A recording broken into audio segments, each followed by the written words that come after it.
mendengarkan firman-Mu Tuhan malam ini. Kami rindu Roh Kudus berbicara buat setiap kami.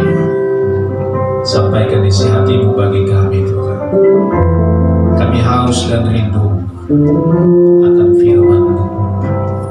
Kami di dalam hadirat-Mu. Kami mau terima firman-Mu Bapa. Di dalam nama Yesus. Haleluya. Amin. Bapak Ibu Saudara, saya mau bacakan buat kita Lukas pasal yang ke-18. Lukas 18 ayat 1 sampai ayat yang ke-8. Hari ini adalah hari pertama kita berpuasa dan berdoa di hari celebration of prayer dan besok hari kedua sampai pada hari Minggu. Bapak Ibu yang belum berpuasa hari ini, besok saudara usahakan berpuasa supaya kita semua mengalami lawatan Tuhan yang luar biasa. Perumpamaan tentang hakim yang tak benar. Yesus mengatakan sesuatu perumpamaan kepada mereka untuk menegaskan bahwa mereka harus selalu berdoa dengan tidak jemu-jemu. Yesus mengatakan suatu perumpamaan kepada mereka untuk menegaskan bahwa mereka harus selalu berdoa dengan tidak jemu-jemu. Katanya, dalam sebuah kota ada seorang hakim yang tidak takut akan Allah dan tidak menghormati seorang pun. Dan di kota itu ada seorang janda yang selalu datang kepada hakim itu dan berkata, "Belalah aku terhadap lawanku." Beberapa waktu lamanya hakim itu menolak, tetapi kemudian dia berkata dalam hatinya, "Walaupun aku tidak takut akan Allah dan tidak menghormati siapapun, namun karena janda ini menyusahkan aku, baiklah aku membenarkan dia, supaya jangan terus saja ia datang dan akhirnya menyerang aku." Kata Tuhan, "Camkanlah apa yang dikatakan hakim yang lalim itu. Tidakkah Allah akan membenarkan orang-orang pilihannya yang siang malam berseru kepadanya? Dan adakah ia mengulur-ulur waktu sebelum menolong mereka? Aku berkata kepadamu, ia akan segera membenarkan mereka.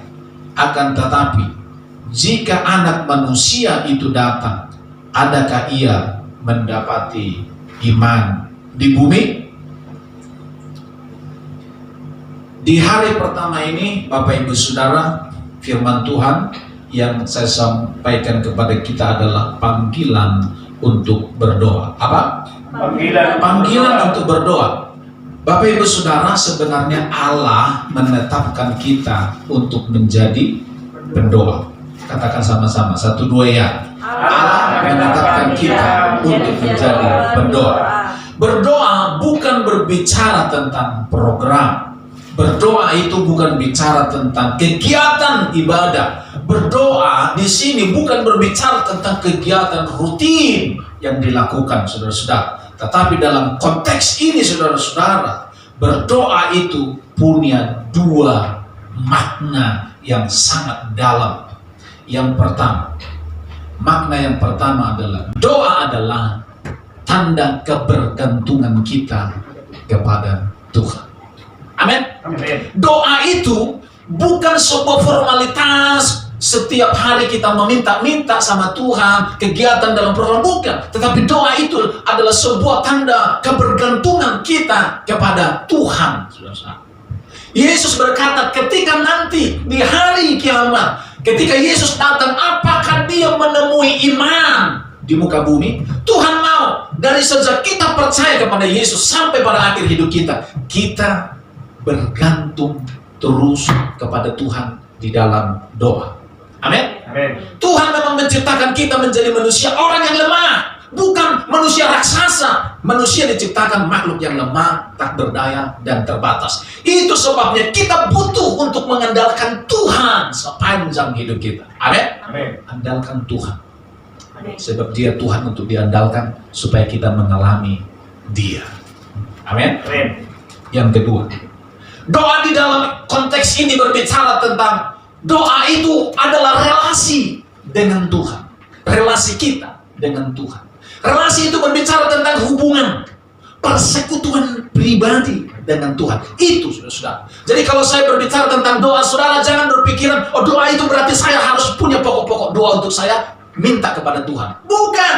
Doa itu tidak identik dengan list, daftar permohonan doa. Bukan. Doa itu bicara tentang hubungan, relasi dengan Tuhan. Amin.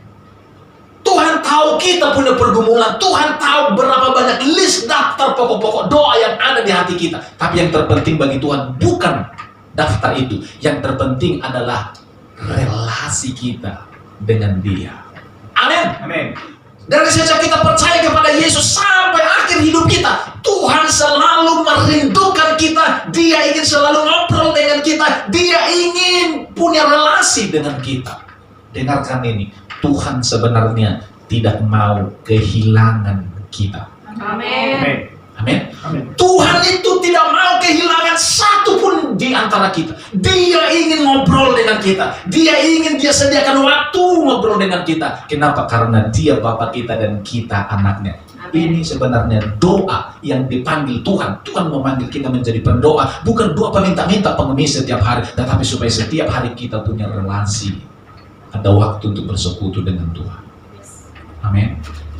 Biarlah hari yang pertama ini, saudara-saudara, hari ini sampai selama-lamanya, jadikan doa itu sebagai relasi. Jadikan doa itu sebagai kebergantungan kita kepada Tuhan. Saya mengajak kita bangkit berdiri bersama-sama. Kita naikkan satu pujian bagi Tuhan. Bagi Tuhan, bagi Tuhan. Ada yang mustahil. Bagi Tuhan, ada yang mustahil. Mujizatnya disediakan bagimu. Muliakan kakimu sekali lagi bagi Tuhan. Ada yang mustahil.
Setiap hari saya mau intim dengan Roh Kudus, mau intim dengan Tuhan.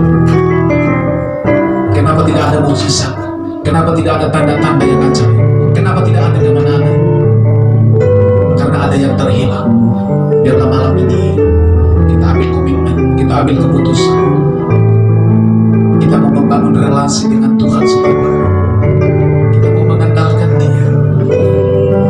Dari sekarang, beberapa waktu ke depan, kita akan melihat karya-karya yang ajaib akan terjadi dalam hidupmu, keluarga kita, gereja kita. Percaya pasti terjadi. Tidak mungkin tidak akan terjadi. Bagi orang yang percaya, bagi orang yang berdoa, sebab Dia ada untuk kita andalkan, sebab Dia ada untuk kita bangun relasi. Dia tidak kekurangan sumber buat kita. Dia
iman kita kepada Bapa. Terima kasih untuk malam ini Tuhan. Kami mau pulang membawa kemenangan, bawa berkat dan sukacita. Setiap kami diberkati, dilawat dan diurapi Tuhan. Besok malam kami kembali berkumpul di tempat ini, menantikan lawatan yang lebih besar atas kami. Kami buka kapasitas roh kami untuk terus dipenuhi dengan hadirat. Sebentar kami pulang, anugerah dari Bapa, kasih dari Yesus, persekutuan yang manis oleh Roh Kudus, sertai kami hari ini sampai selama-lamanya. Kita yang percaya berkata, amin.